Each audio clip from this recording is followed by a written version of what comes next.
Hey everyone. For my book club selection, I chose the book Hooked: How to Build Habit-Forming Products. This book is by Nir Eyal, and it's I guess Nir Eyal is a well-known expert in the field of behavioral design and product development. And the book Hooked: How to Build Habit-Forming Products is all about that. It's about how to build, just like the title says, products that create that forms habits in people. So there is some importance of habit-forming products. Creating habit-forming products is so important in today's digital age, where competition for users' attention is fierce. If you think about all the social media websites that are out there, or really just any, if you look back to when you first got your first electronic smartphone, tablet, whatever it was, think about all the apps, games, whatever you've been using on it, how your behavior has kind of evolved from the beginning until now, and how you don't use certain apps over other ones. There's a lot of competition with creating habit-forming apps and products and digital devices. That's why they come out with a new PlayStation or a new Nintendo console every couple of years. It's because they need to create a new habit-forming product to keep up with the competition. And all of these products, they're based around what's called the hook model. The hook model is kind of like a little circle cycle. It deals with a trigger, an action, a variable reward, and an investment. So trigger is the first step, and there's two types of triggers. There's external triggers and there's internal triggers. External triggers, we'll use the example of like an iPhone, I guess. That could be like on your mobile app. On your phone, you'll get a notification from like Facebook or like today, for example, I got notification from Instagram actually that was telling me Ensign College and some other people had posted some videos on Instagram, and it wanted me to look at them. Other examples of this are emails that encourage people to take certain actions, like signing up for a newsletter or completing a purchase when you've started the checkout procedure. And then internal triggers, those are like emotional states such as boredom, loneliness, or anxiety. When you get bored, you open up your phone and you just endlessly scroll on TikTok or whatever it is.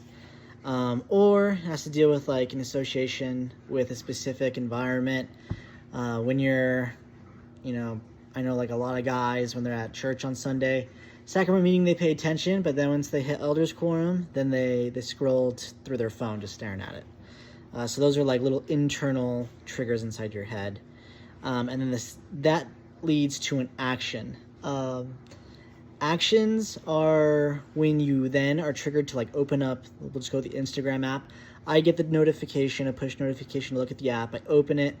I watch the video that Ensign College posted, and then I like it. I just give a quick little action. And apps like Instagram and Twitter, they all have really, really simple actions. You just like, share, retweet, whatever it is. And then variable rewards.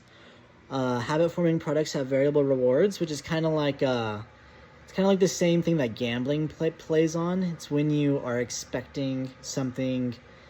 There's like this unknown thing, and it causes you to come back and look for it. Similar like gamblers think they're always going to win, so they go back to the slot machine and they hit the button thinking they might get it on this next one. Same way when people open up their Facebook after they post something, they go back and they check over and over and over and over again to see who liked their post, how many likes they're getting, did anyone like my post? And like for some people, that can cause like a lot of anxiety for them. And then investment.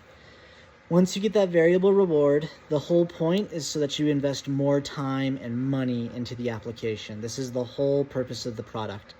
It's to trigger you, cause you to act a certain way, give you that suspense that you're going to get some sort of like dopamine hit, and then you invest your time and energy into using this app because you want to keep getting that same turnaround. There are a lot of ethical considerations with habit-forming products.